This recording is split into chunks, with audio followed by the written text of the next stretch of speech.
Good evening, good afternoon, good morning.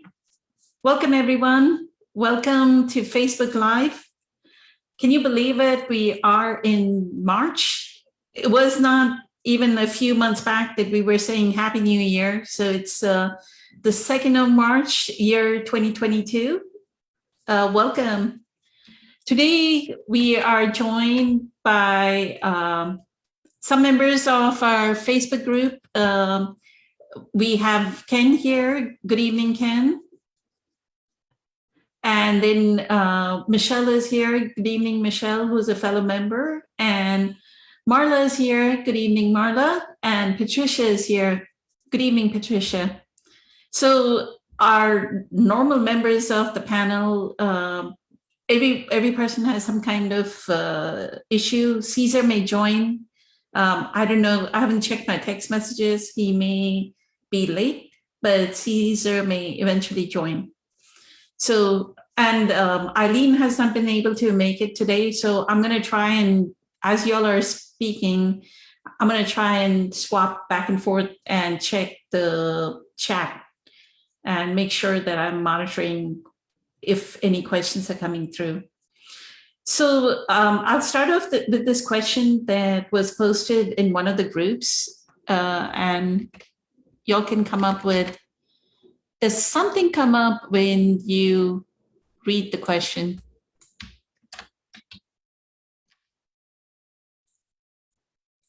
Post it and read it. So it says here, my son and me are addicts and have depression, anxiety. We are both sober and seeing therapists, psychiatrists. So we are doing our best, and I'm feeling the most stable I've ever been. My daughter has suffered so much from us being messed up for a number of years and has so much unresolved pain. I tell her not to give up on therapy since she hasn't found anyone that has helped her. I tell her about higher awareness and things I've learned. How can I be present, being in the now to her about the situation? I want her to forgive us. I feel like she'd be more at peace. And of course, want her to feel close to us again for our sake as well. Thank you. I think Ashok has joined, so I will pose the question again. Michelle, did you want to start speaking about it?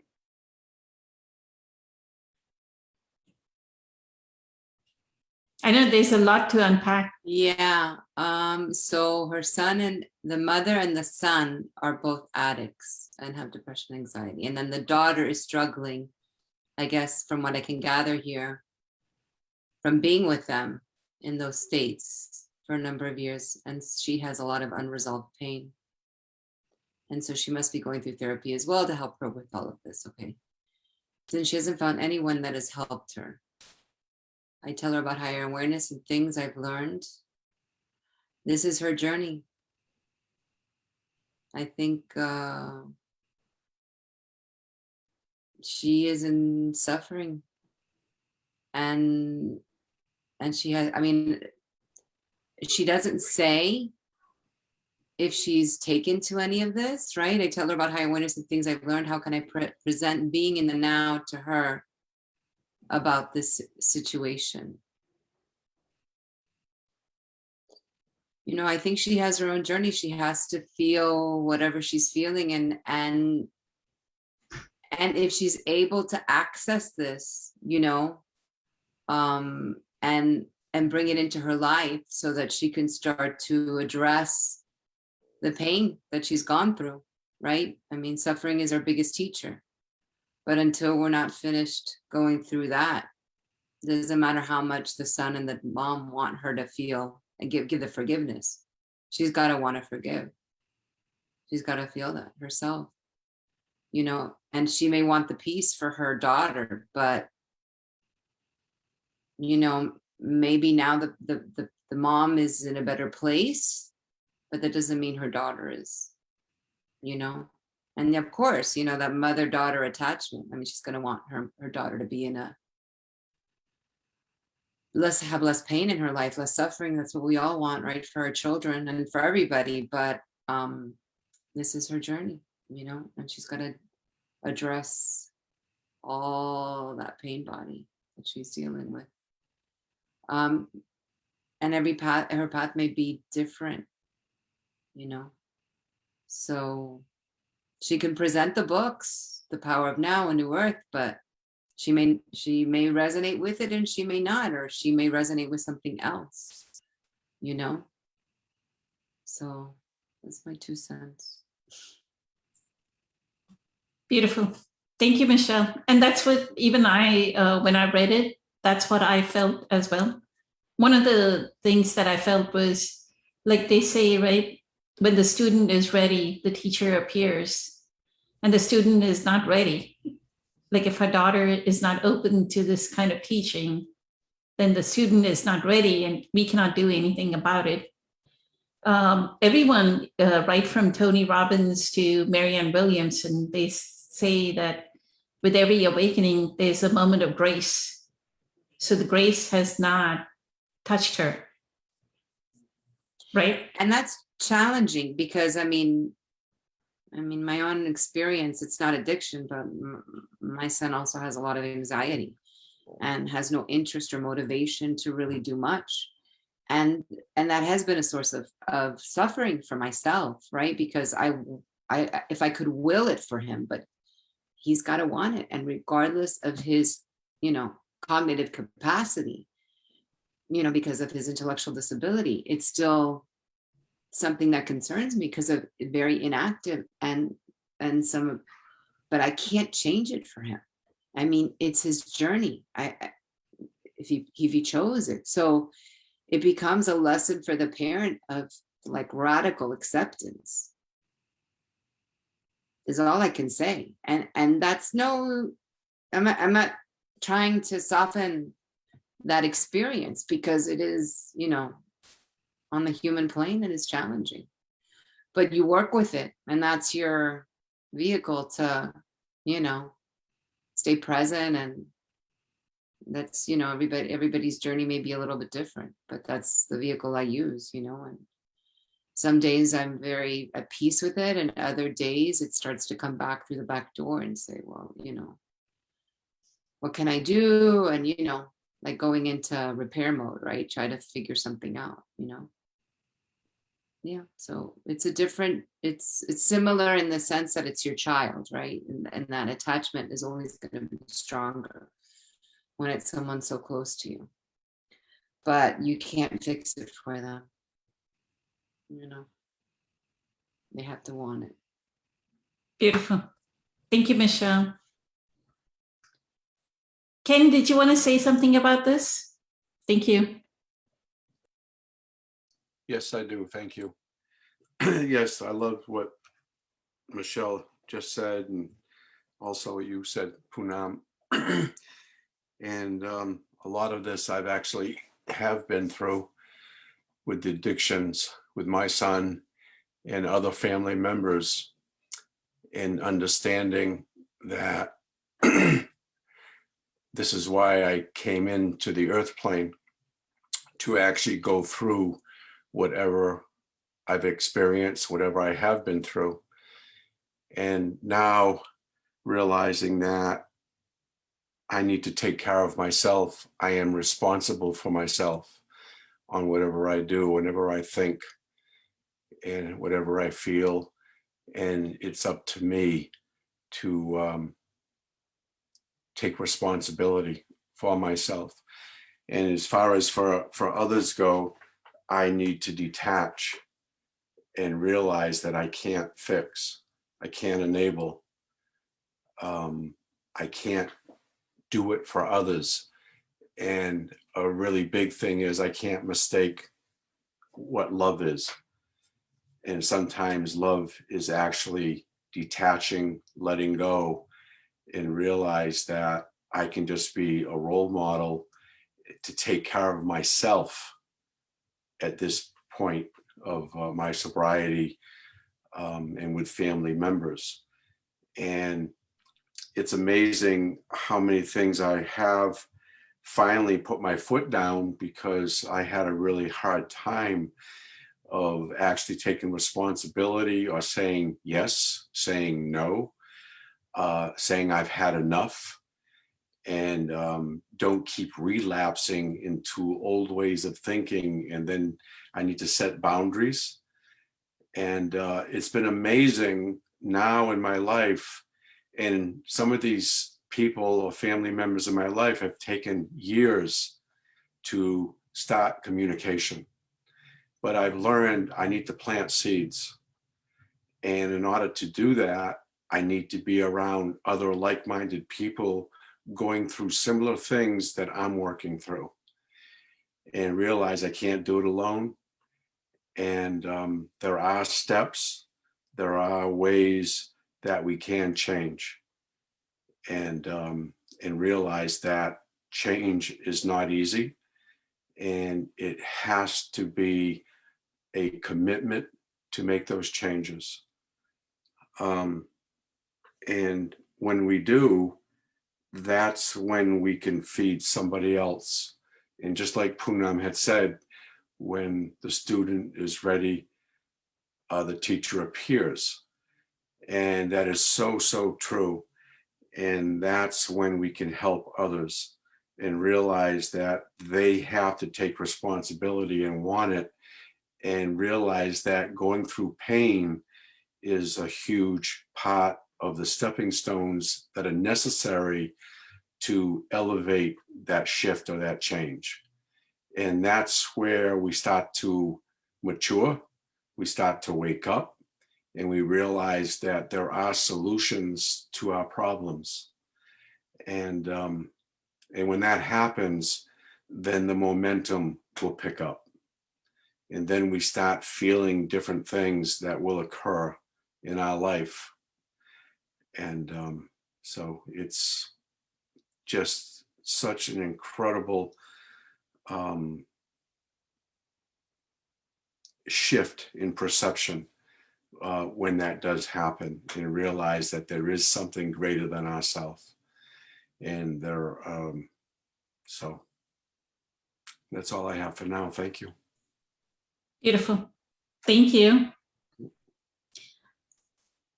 One of the things that I wanted to bring up, isn't it like if it was the mother, the son, the daughter, everyone's suffering the same kind of mental dysfunction, that a mental illness, kind of like I would call it, if it's depression and anxiety and pain. So that is like a what we call past condition pattern, ancestral pattern in that family. Absolutely. Right? Yes. Whether it be alcohol, whether it be food. And in many, many cases, I can see in my family that some of us did drink, and then some of us did eat, and some of us were caretakers. So we all played a different role. And until we really understood that role that we're playing, we're really projecting the same behaviors onto one another. And then different family members will play out those behaviors differently because they have a different personality. They have had different things that they're holding on to. And until we really start to communicate and listen to one another and love and accept each other for where we're at, we're just going to recycle what I call old garbage and keep doing the same things over and over, expecting different results. And it just doesn't happen. Beautiful. Thank you, Ken. Marla, did you want to say something about this topic? Thank you. Wow.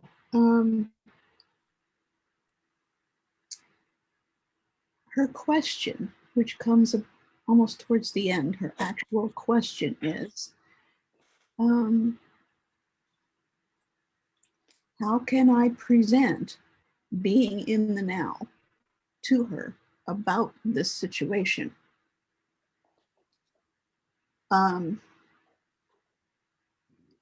it's a simple answer, maybe not quite so easy.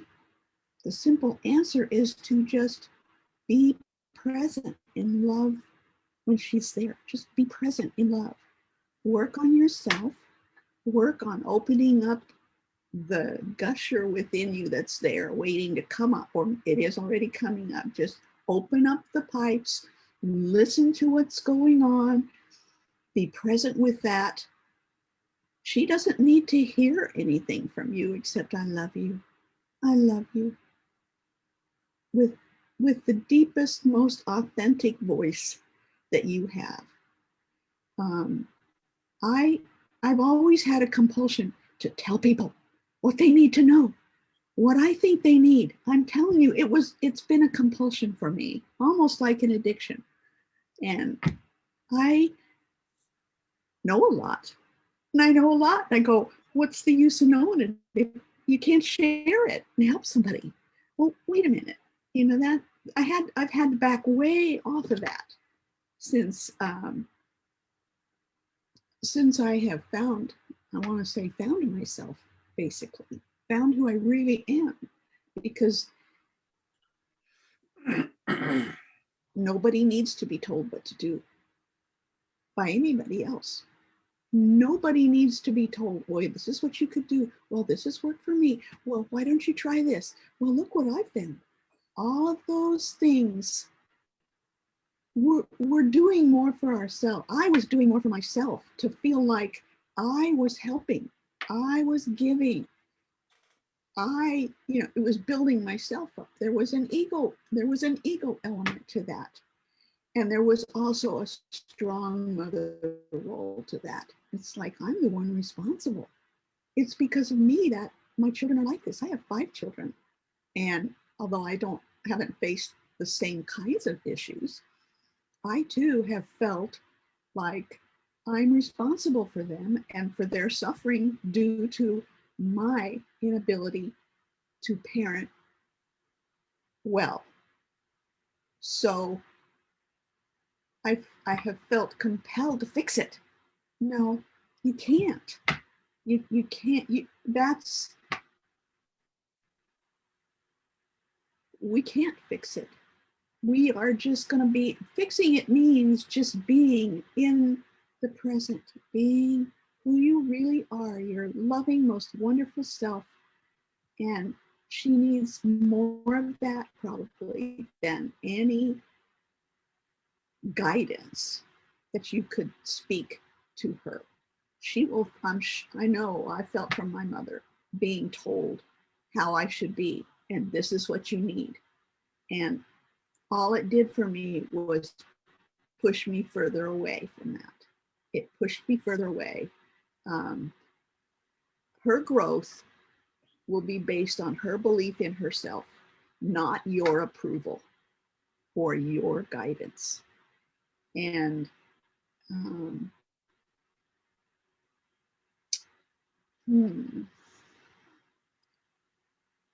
I think your felt responsibility to present this to her is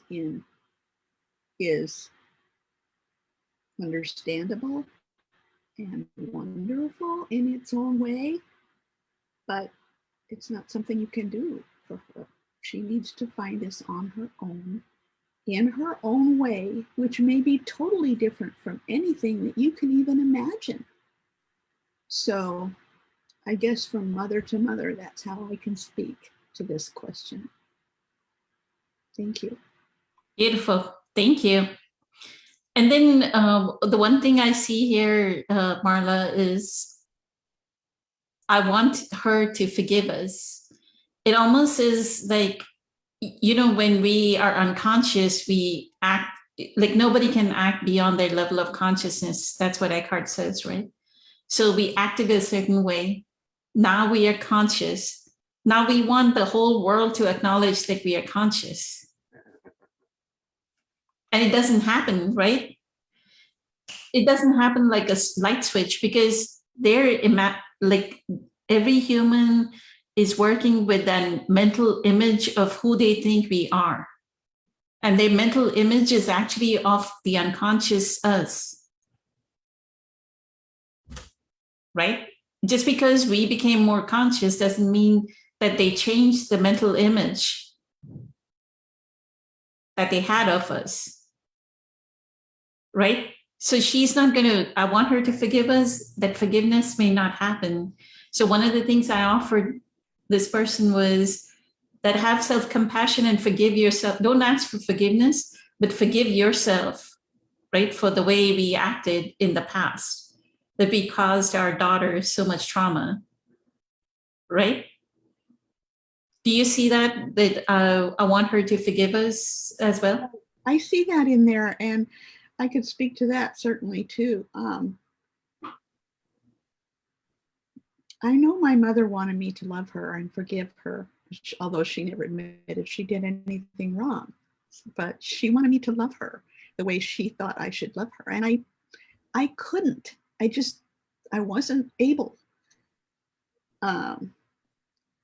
until I had forgiven myself for, Mhm. I had to forgive me for the mistakes, the inadequacies that I had made as a, as myself. It took a long time to quit blaming my mother. And I don't know if that's this woman's situation or not, but it's still the same principle. You have to dig deep into yourself and find those unconscious beliefs about yourself Mhm. that are causing the havoc unconsciously. And when you can, because you've got to know you've made mistakes. So let's look at that and decide that, oh, wow, I made mistakes and I'm learning.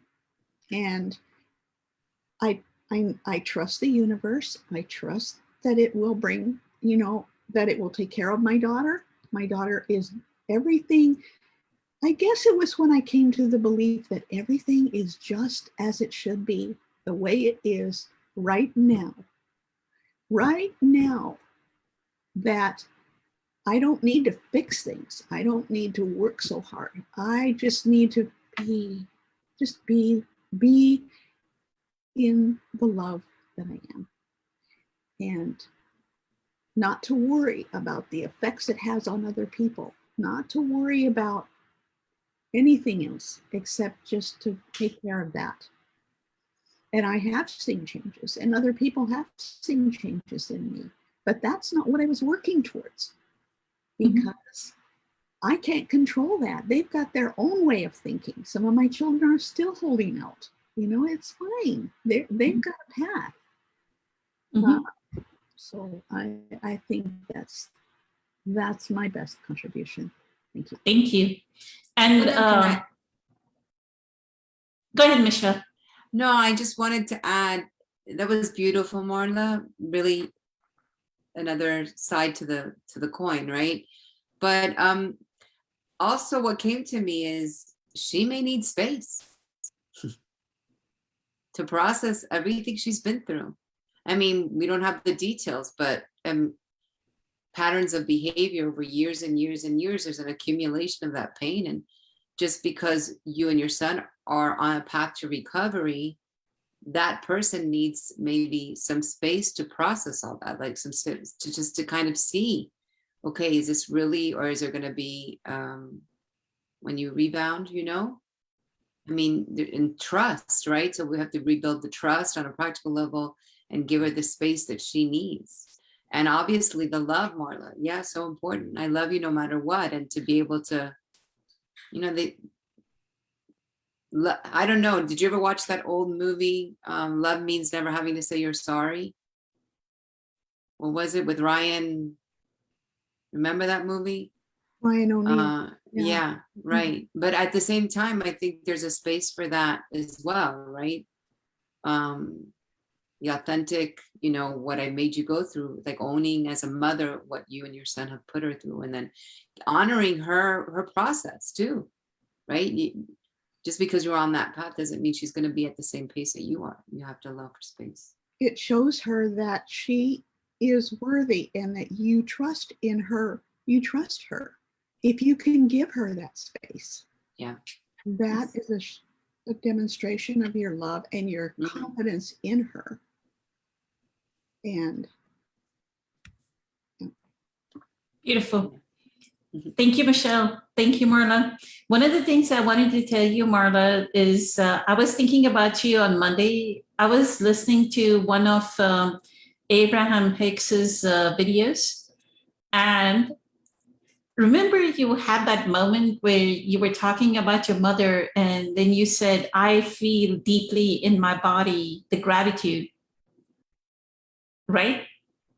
And what Abraham Hicks said is, when we can go back in our past and then a moment of grace and a revelation comes about the past where we start to think positive about the past, that is called a bridge belief.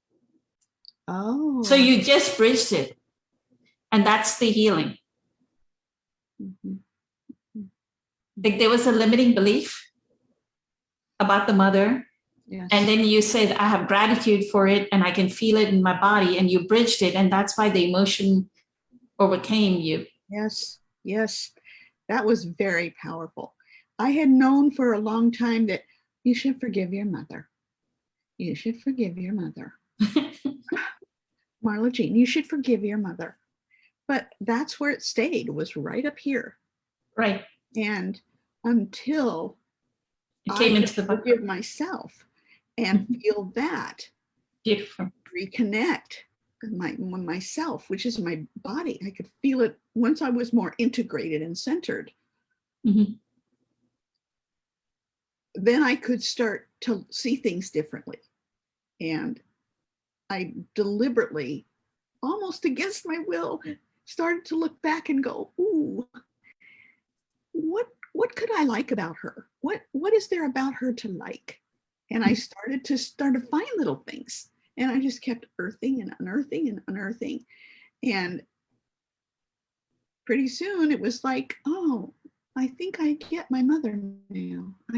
Now I get why she did the things she did, and it makes sense. And it wasn't her fault. You know, she did the best she could, and she loved me. And your daughter, you know, children will come to these things on their own. And I guess with my children, I've discovered that they come to it in their own way.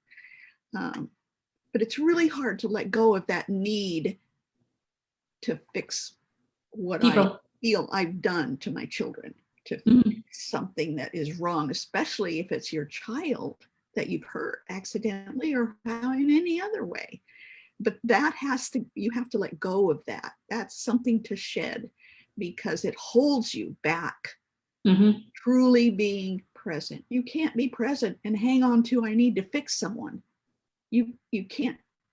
Yes. Both those things don't work together. Beautiful. Thank you. Patricia, did you want to say something about this?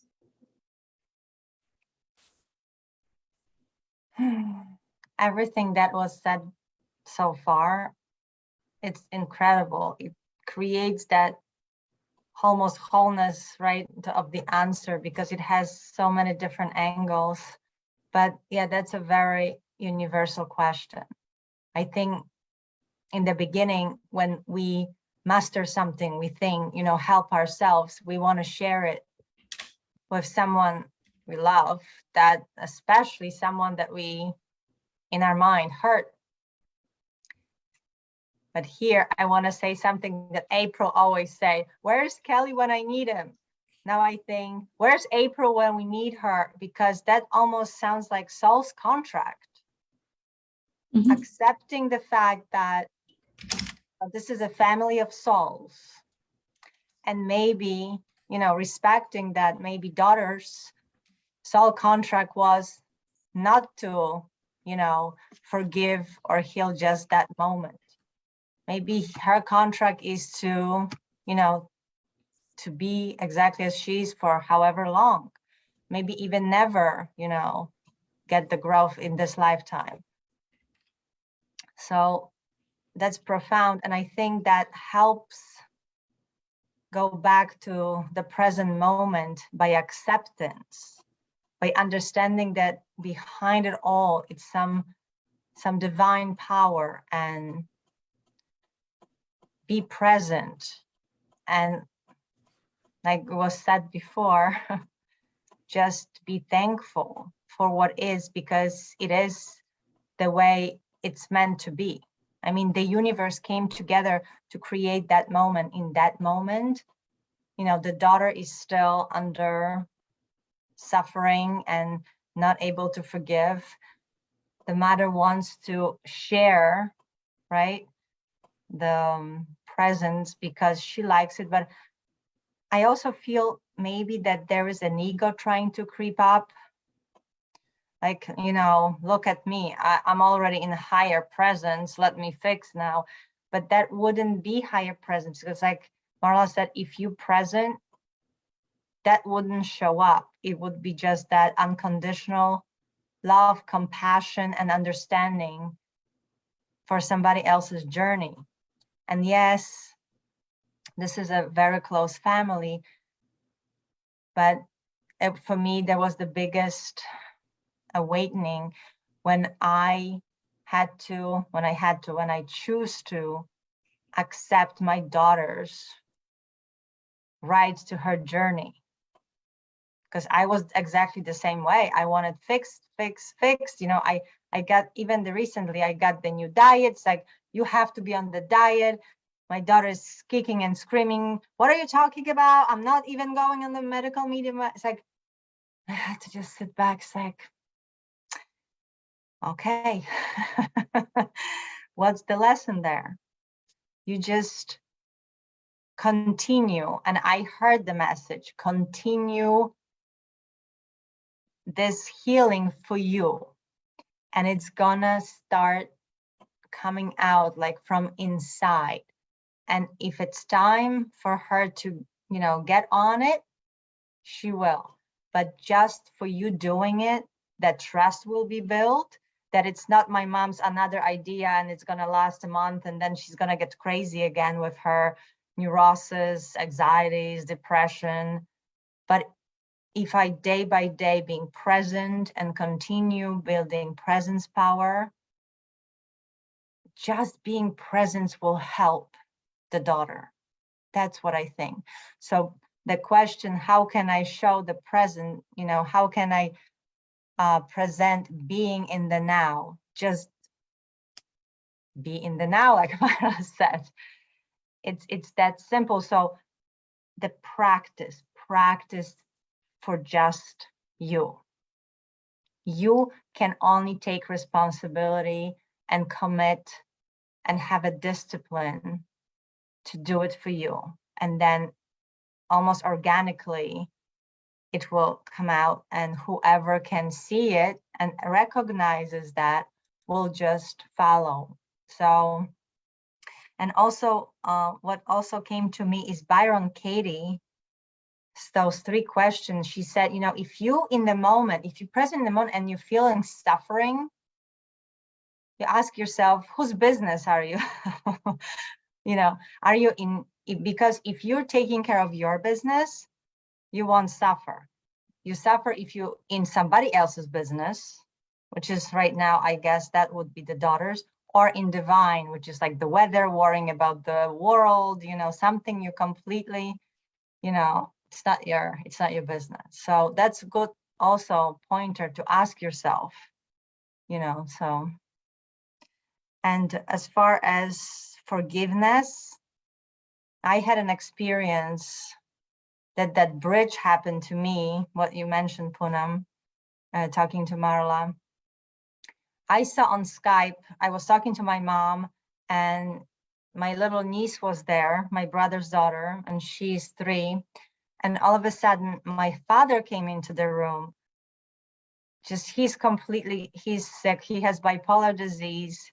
He's very normally nasty with his language words. He's like half deaf. So there's a lot of pain bodies, very generational, that I had to actually run away very far to another continent to heal.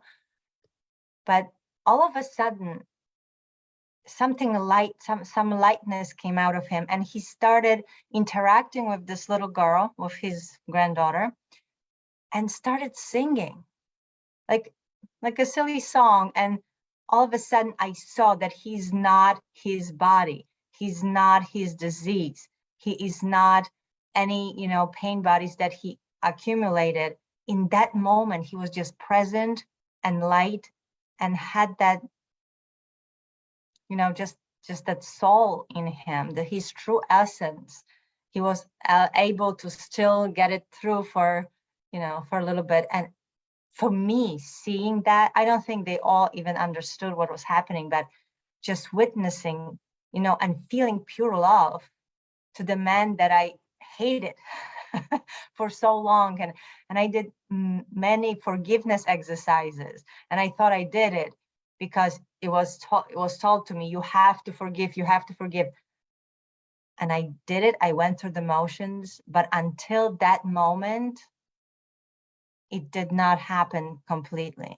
But in that moment, it did. So, going through therapy, doing exercises, of course, it can be suggested to someone you love. It's like, listen, that's working for me. It's really helped me.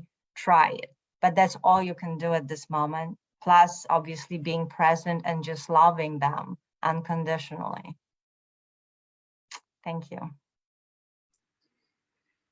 Can I just say one more quick thing? Sure. Something I experienced this in a therapy session. It was a couples therapy session where I really wanted him to do something. And so the therapist had me pushing on him to do it. Push, push, push.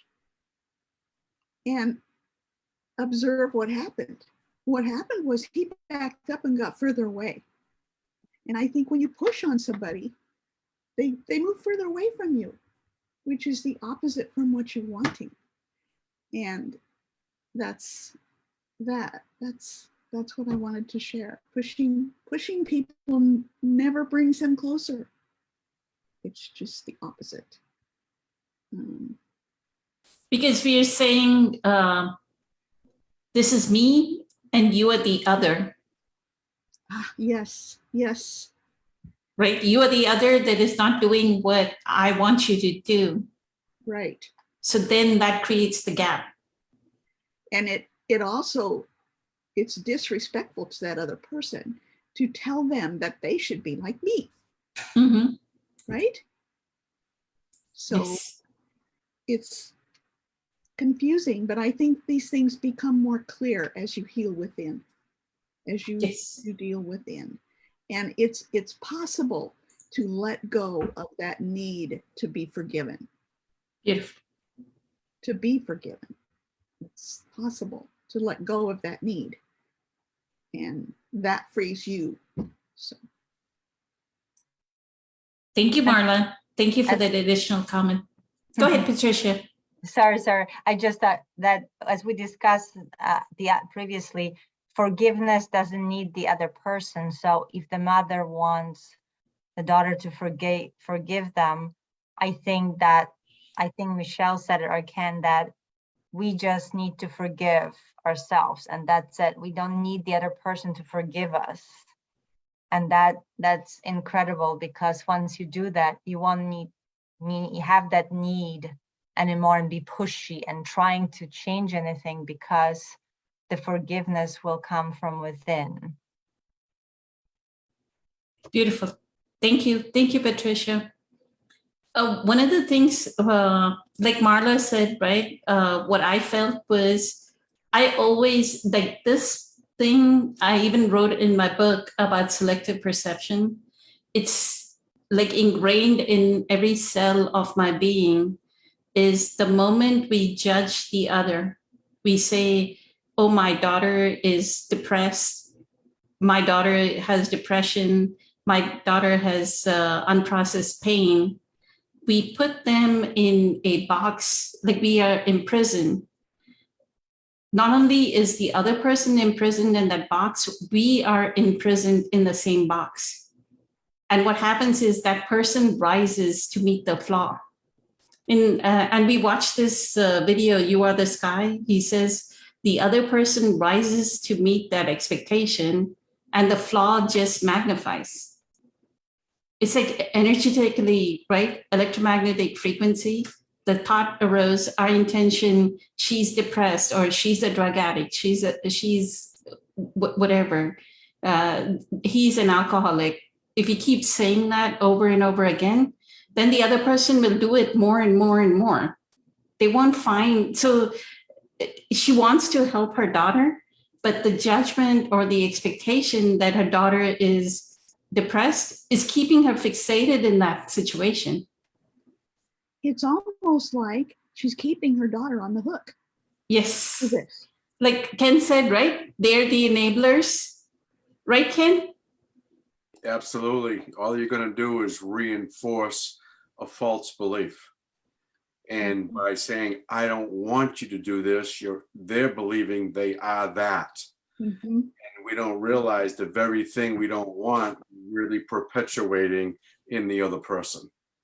And all it does, it just recycles all that pain and suffering, because both people are trying to control, trying to manipulate, trying to say, I'm right, you're wrong. I mean, it's really, and the best way to do it is let go.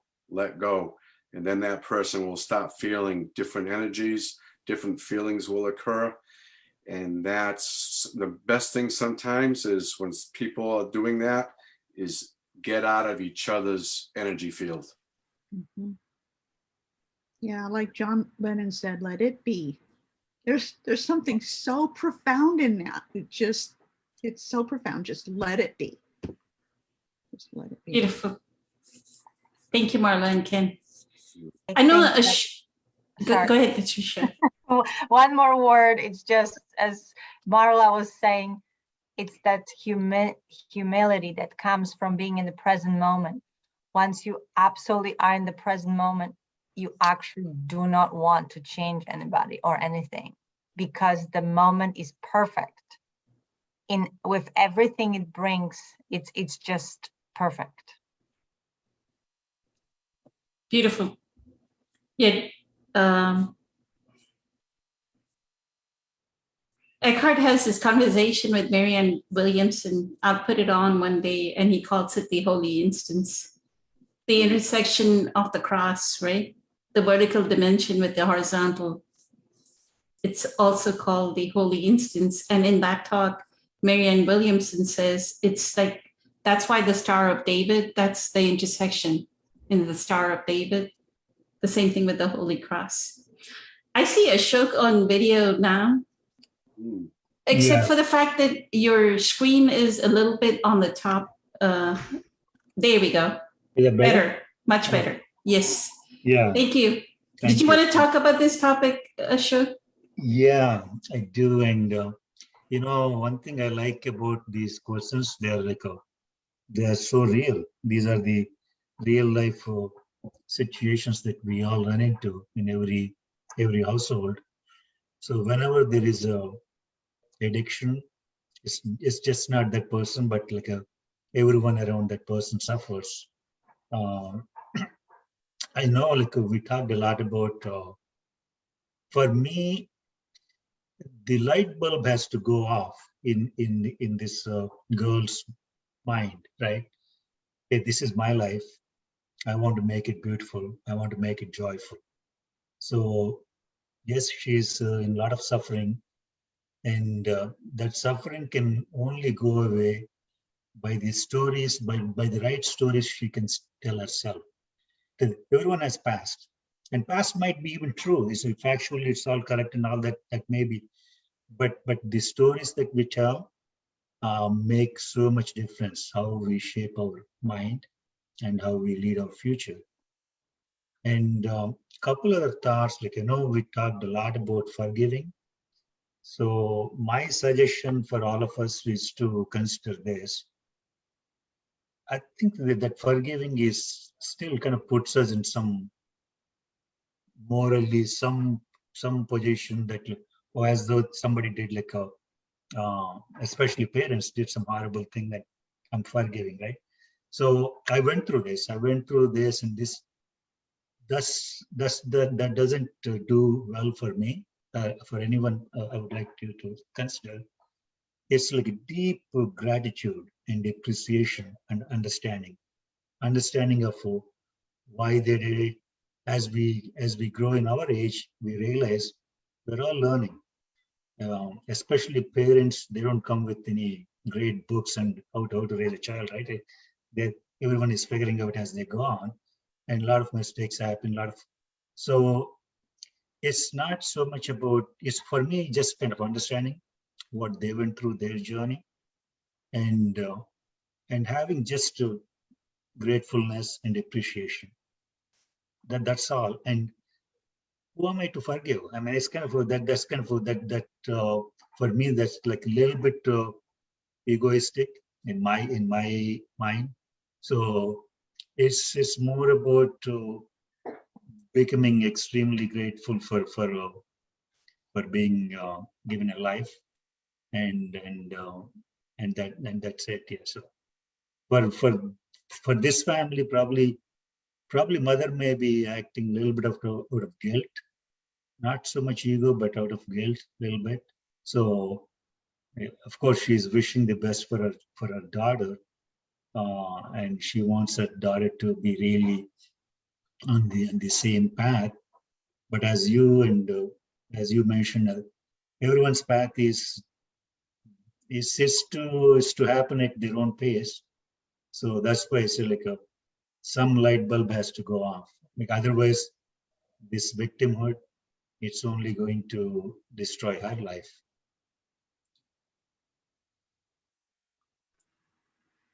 Beautiful.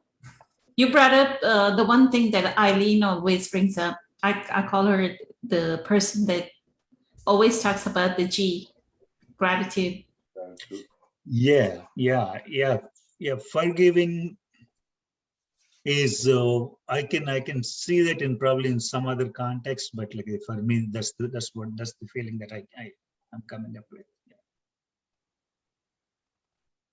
There's one thing you said, Ashok, that I can definitely identify with, and that is guilt. Yeah. I felt tremendous. Once I found out how to be a good mother and how to nurture and what I needed in terms of taking care of myself, I felt tremendously guilty that I couldn't give it to my children. And that is not from spirit. That is ego. That's my own, my own guilt. And the way I was assuaging that guilt was to try to make it better. So I was, again, still in ego, trying to build myself back up to this person that I thought I wanted to be, this perfect mother. And that's all ego stuff. And when I had to, some of this I had to come to a conceptual understanding of before I could feel it in my heart, but other of it, the guilt really fell away when I realized that my mother had done the best she could. When I realized that my mother truly, and I felt gratitude for her, because when it wasn't until I felt gratitude for her that I realized that she really loved me. Awesome. She loved me. And once I could see that and feel that, then I could start truly appreciating who she was. And there was no, then, and I was seeing it in myself, how hard I tried with my children and how much I really loved them. Then the guilt just shed away. I didn't have to work hard. And it's a chain that goes from generation to generation to generation. Oh, definitely. So you broke it. That's kudos to you, right? Yeah. And this now it's I resist taking kudos. I'm sorry. Take it, Marla, please, because one thing I learned is as to, like, even in the hypnosis, these kind of things, like there are techniques how to heal yourself, right? So even if horrible things happen, through these techniques and methods, people rebuild this different story. And this story, as you reinforce, then this becomes your memory.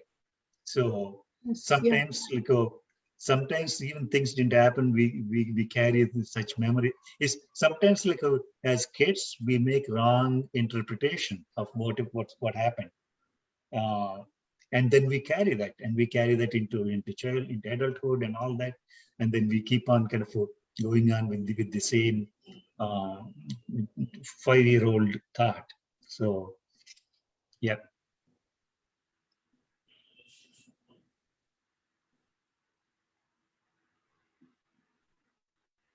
When you said forgiveness is maybe some aspect of the ego, Ashok, not every human, I think it's easier. I don't know. It's easier for us from South Asia, especially from India. Like we are born with a respect for our parents, right? That's true. No That is matter true. no matter how what the past of the parent may be, because there's an inbuilt in the culture, there's an inbuilt respect.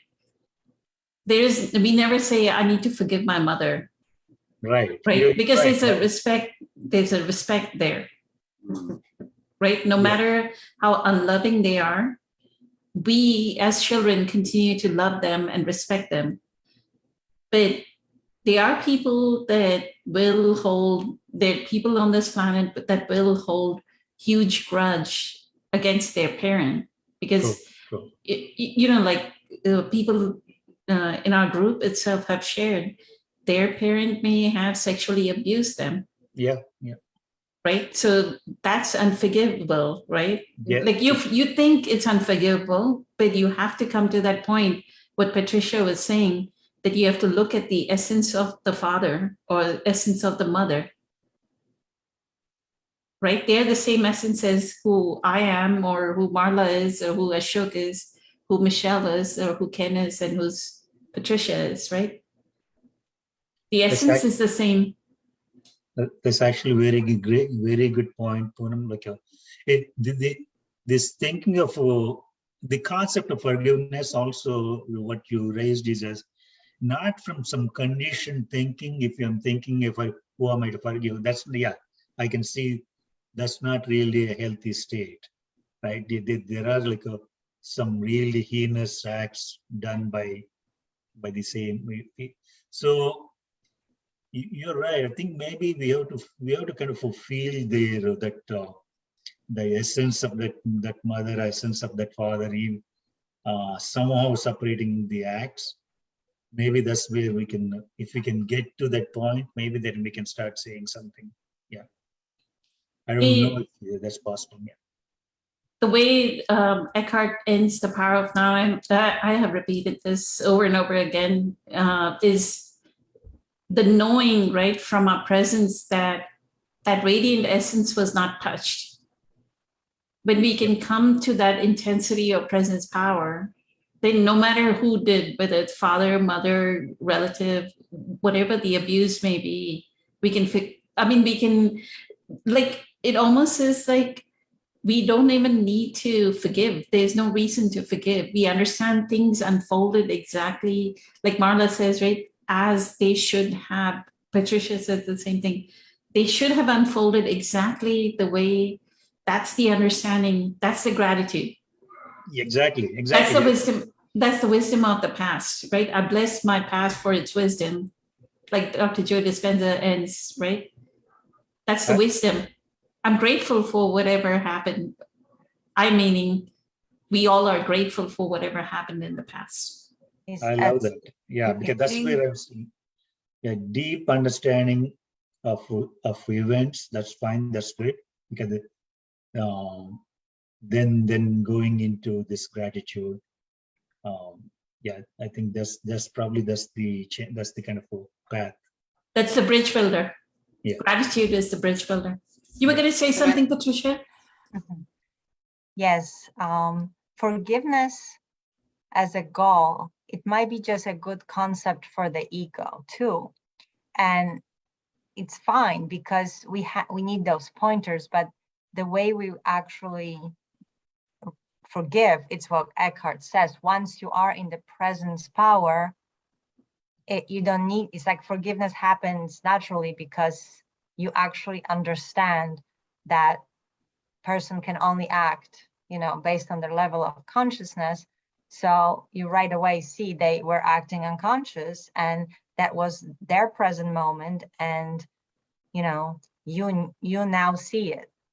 Right. So, And but then, yeah, but again, the minds in the beginning when we talked about this, forgiveness is what it actually happens as a result of being in the present moment. I call them all the gifts of presence, right? Or presence of presence. Forgiveness, love, it's just humility. But like Eckhart says, you need to start. The present moment is the beginning and end of it all. absolutely. Yeah. Practice. I think our journey is towards forgiveness, but at some point we realize the need for that forgiveness goes away, because when we get to that pure presence, and then there's a pure understanding Right. and gratitude. I think that's how I'm saying this. Yeah. So Awesome. Michelle, you were going to say something? Okay, yeah. Thank I'm you. going to bring this down to the level of our human dimension, because even though it's an illusion, we're here for a reason. And we have to honor that as well, I feel. So in order to get to that presence power, I do believe there needs to be some type of reconciliation between the mother and the daughter, and some awareness and communication is so important, right? This fifth chakra is very important, to be able to express and have an open dialogue about what happened, so we can bridge. I think we need to have those hard conversations. I don't think you just get to forgiveness by being present and understanding that, yes, I have, like, you once maybe you've had those conversations and you honor what the other person may be feeling, and that may be on an ego level, I think you can get past it easier. But if you just, well, I'm better now and I'm not addicted anymore, I'm doing therapy.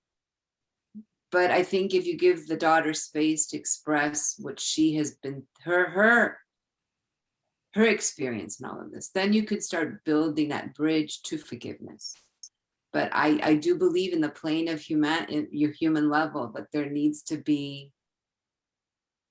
some reconciliation, some accountability. Those tough conversations need to happen.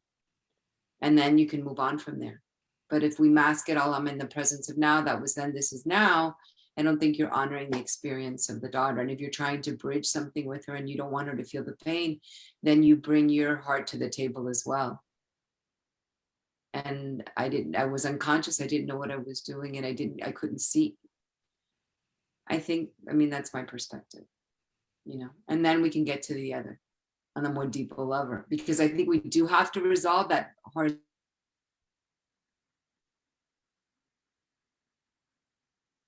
I think we have an issue with Michelle's internet connection. I think she made a good point. I think I think maybe daughter is wanting or expecting an apology, a sincere apology from mother or something. Maybe that's why I think as Michelle was saying, like that deep communication, and the resolution doesn't happen automatically, right? It doesn't. You don't get to forgiving state right away, right? It's kind of a daughter has to really. Yes, it's Michelle. It's like, what's first, chicken or the egg, right? But I still gotta stand by the fact that conversation, reconciliation can only happen if the mother is in the present moment, because then the right action and the right words will just come through her, instead of wanting to be right and say something correct. And then that's not gonna happen if you're not in the present moment, because then mind will try to trick you into, something fixing, the present moment has to be first. So if the mother gets there, then the conversation, reconciliation will be authentic, and it will have the effect that it needs to happen, versus just, okay, let's sit down, let's talk about it. I tried that. I did, because I thought I was power mighty and I'm going to explain. I prepared, and then I got such a pushback. My daughter was yelling at me, and we end up fighting. And all I needed to do is, be mature and discuss, ask her questions, but I was not in my presence power. And it went wrong. Thank you, Yeah, I Michelle. totally agree with that. Yeah. Yeah. Yes, I would like to say something. Michelle, you really helped me to see something much clearer.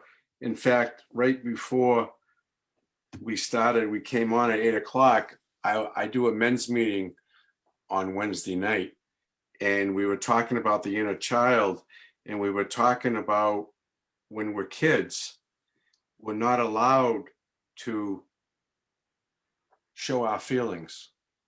So what we do is we hold them in.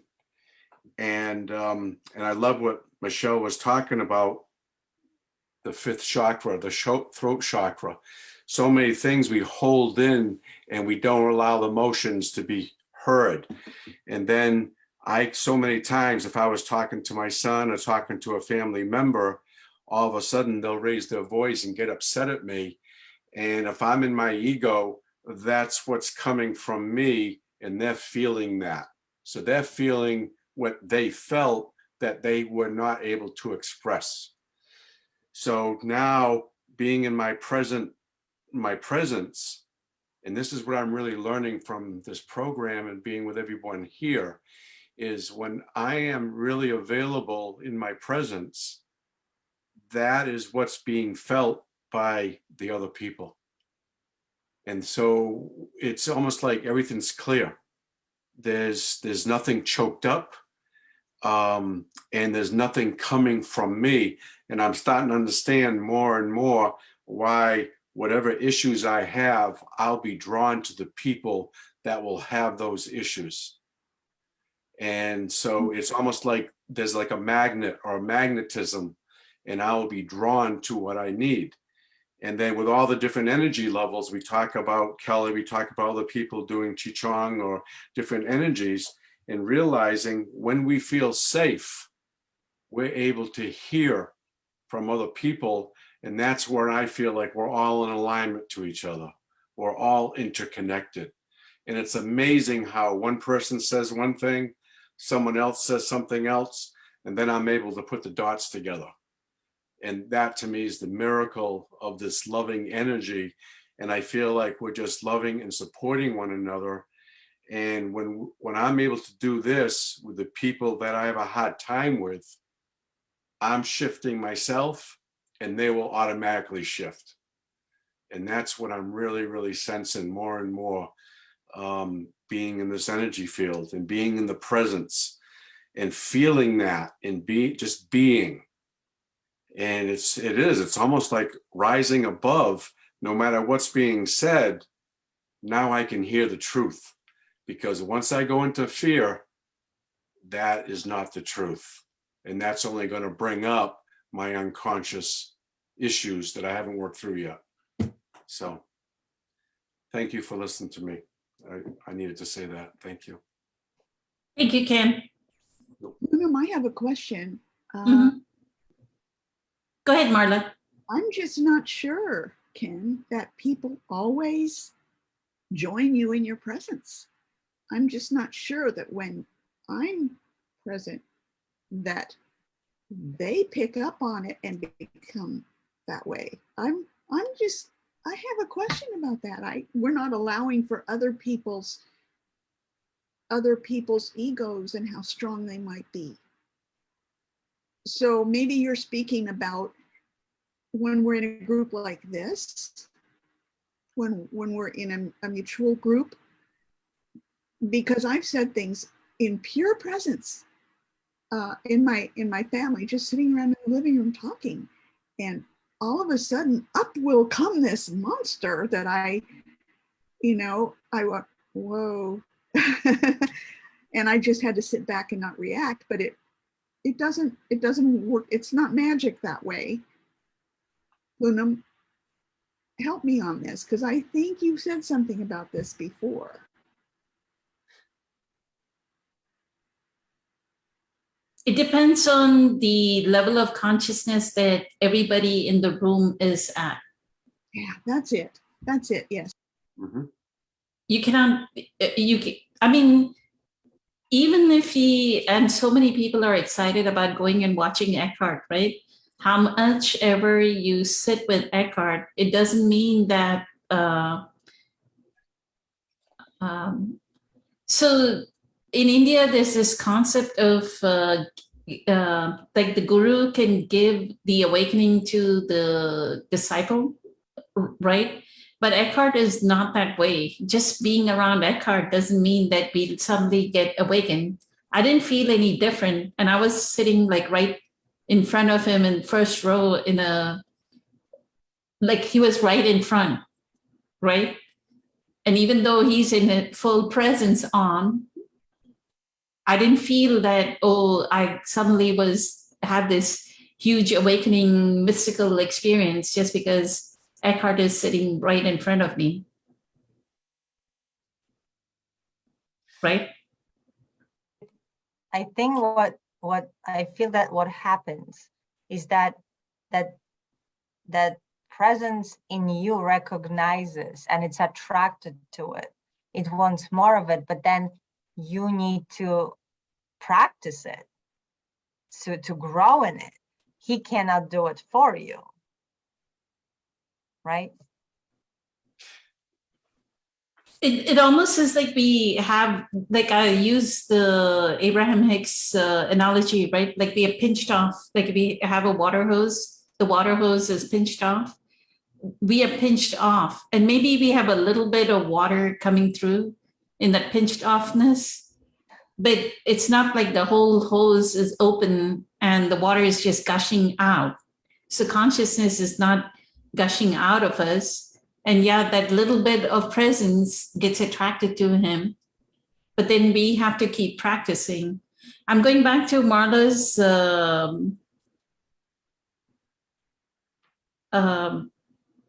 when we are with family members, right, Marla, it goes back to the reaction that they have is not to who we are, the presence that we are in the moment, but to a mental image of what they think we are. And that's the reaction. Why is that true? That's very true. Yet Ken also has a point, because by Marla not reacting, but because you were in your presence power, right, Marla? Even though they burst out, normally your old self would get consumed, add to it. There will be all argument. We would not talk to each other for months after, blah, blah, blah. But because you were in the presence, you just sat back, observed, and then the situation probably just got deflated, right? Just because you could sit in your presence. Very well said, Patricia. Yeah, I was going to add one more comment. I see merit in what Ken said as to how do you connect with any other person? If you're not present, there's no way you can connect. If you're present, yes, there's a possibility of connecting, and you may still not connect. But like, if you're not even being present, there's no way you can even connect with another person. So that's how I say it. So. Yeah, and Ashnook, what I found, and the same thing with Mala, is when I'm speaking, I call it seed planting. And if I know the other person is there, I know they're not really present, But if they're listening to me, and if I say something, and if they get a little riled or a little uncomfortable, I go, good, it landed. They may not see it right away, but Right. what will happen is, and so just like Poonam was saying, depending on where people are in their unconsciousness and where they are in their presence will depend on where they are in their process and how they're going to react or not react.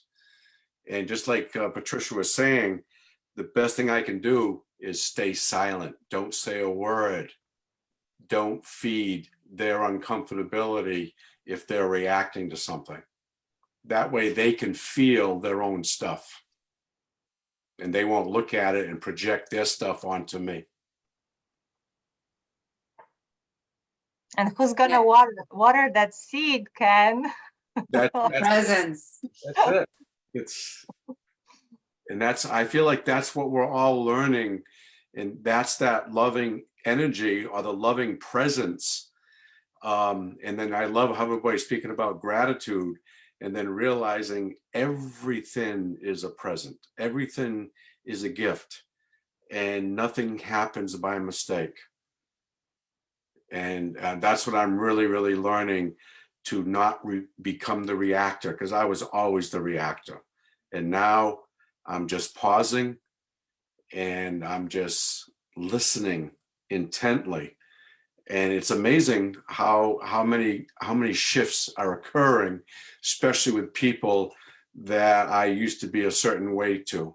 And now they're even responding. What happened to you?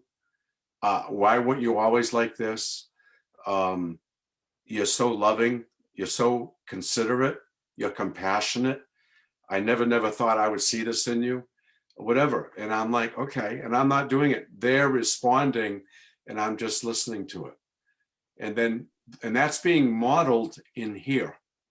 I'm seeing it in all of us.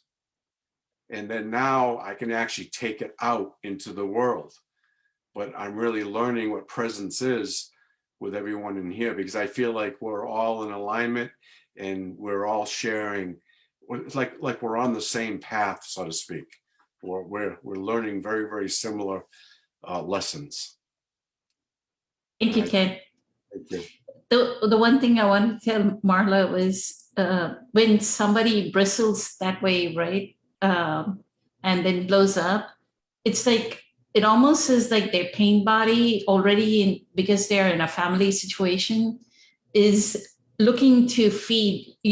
Eckhart, like I always think of that movie Alien. What was her name? I forget the actress's name. Sigourney Weaver. Sigourney Weaver. Thank you.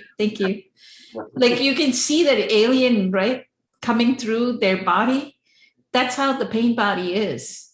It's like waiting to like expand and like pounce on anybody and anything. And then they have this image, oh, I'm not going to listen to Poonam ever again. Right? They may say, oh, Poonam was so-and-so, and I don't want to listen to her. And here comes some truth from Poonam. Right? And the pain body goes, pounces on it. Explosion. Yes, very well said. Right? Yes. So it had nothing to do with us. It's the pain body feeding, their pain body feeding. Thoughts creating emotions, emotions creating thought. And we had nothing to do with it.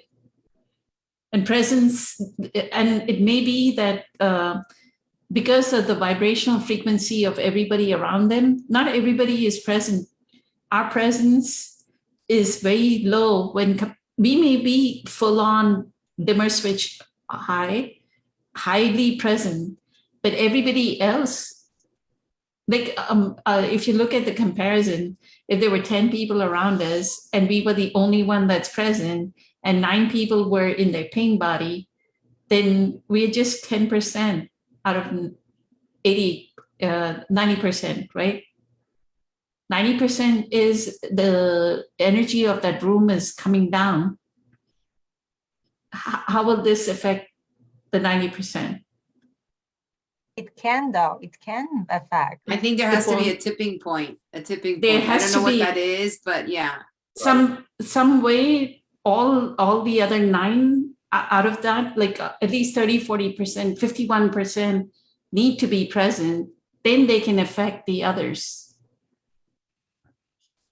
right? Like again, in this talk with Marianne Williamson, at some point in time, Super Soul Sunday played this movie or couple, whatever, it's short film called I Am. In there, they showed like a deer, like when the deers are finding a watering hole, it's not the alpha male that determines what watering hole. It's just like the deers turn their ears, and when they get to 51%, they go to that watering hole, Wow. right? The democracy of our choices. So that's beautiful. What about that saying that you just need one enlightened person in the room full of darkness and, you know, the light will change? Look Once what happened with, Is the light What happened changing with- on the planet, Patricia? We have so many enlightened people, right? look at the story when Eckhart, right? He had been in a session with someone that was very negative, and then he walked into the restaurant and triggered this man in a wheelchair, right? And more present than him, I don't know anyone. And it still wasn't enough to, right, kind of like it was a parasite that attached to him when he was in the session, and he kind of brought it with him energetically into this restaurant. I guess we come to the question, you know, when you're ready, you will see it. If you don't, there's no forcing. The light cannot just x-ray you. Here, you're healed because I have a power present. I'm going to x-ray you with it. That would be nice, but I don't think it works that way. Excuse me. I know, Yeah. like Sadhguru has talked about it, that he gives the awakening, like it's almost as like a blessing, like he can transfer it. And I know one of my friends follows another guru in India, and he's done it for her, right? You can cause an awakening, but I don't know how that, I'm not that, whatever that siddhi, whatever that enhanced ability is, right? Psychic, we are multidimensional. Still, maybe it can only happen if I come to you and I said, please help me awaken. I'm already half ready. So, but if it's some random person arguing with you, they're not coming to you to get awakened. They're coming to you to get an argument. So I don't think you can force them to awaken. But if it's already someone looking and they know they need it, but they don't know how to get it, maybe then you can help them awaken. Going back to, thank you, Patricia. Going back to what Michelle was saying, if we ever say that we need to have that conversation with the other, then that is also a mental opinion, I feel, because then we'll want the other to be in front of us and have that conversation. But a lot of us, like our parents have passed away. So that forgiveness, what Eckhart says in The Power of Now is true, is we have to, I mean, to get to that level of awareness, I don't like the word have to, because then that shows like that is the only way. But to get to that point of my radiant essence was not touched, forgiveness is no longer, like he says, right? Forgiveness is a term used for 2,000 years, but nobody has I'm paraphrasing now. Nobody truly understands the word forgiveness. Forgiveness is to know that no matter what was done to our body, our radiant essence was not touched. At that point, we know that no forgiveness is needed. So we just have to get to the point that no forgiveness is needed. And he ends it with, how will I know when I surrender? Right? And he says, when you no longer have that question. Right? And that's how he ends The Power of Now, which is a beautiful, beautiful way that it is all about the surrender that comes from presence. All this unforgiveness, this resentment, this judgment, this expectation was coming from our ego. The moment we surrender, radical, all of you said radical acceptance. Mhm. We surrendered. And So yeah, the last advice to the questionnaire is just practice your presence power and things will come out of it naturally. which is an advice all of us can take. All we can work is on our own presence power, and nothing else is needed. Exactly. Nobody else needs to change. The world doesn't need to change. As we work, each of us works on our presence power, the planet will change eventually. I just have one more comment to say about the last sentence there. I feel like she'll be more at peace, and of course want her to feel close to us again for our sake as well. It really doesn't matter what you want, because that's just a thought. It's just your own projection of what will make you feel better. It's not really. I finally tore up a letter that I had written to my children about what I wanted. I finally tore it up. This doesn't matter. My children don't need to hear this. It's just my own stuff. That's all. That's all I wanted to say. My compassion is with this mom for sure. Mhm. For sure, my compassion is there. Mm. Beautiful ending, Marla. Let's end it at that. That be the compassion for the mother, that she's still suffering, even though she says, right? I was going to say that she's still suffering here because she I wants. got it. Yeah, Transmission, psychic transmission, you did. telepathic. Thank you. This was incredible. Thank you so much, all of you. I know Cecile and Christina have joined us online, so thank you, everyone online. This has been incredibly amazing. Patricia, Michelle, Ken, Marla, and Ashok, thank you for making it a beautiful session. And many blessings to all of you. Much love. Have a wonderful evening. Bye. Bye-bye. See you all for group meditation. Thank you. Bye.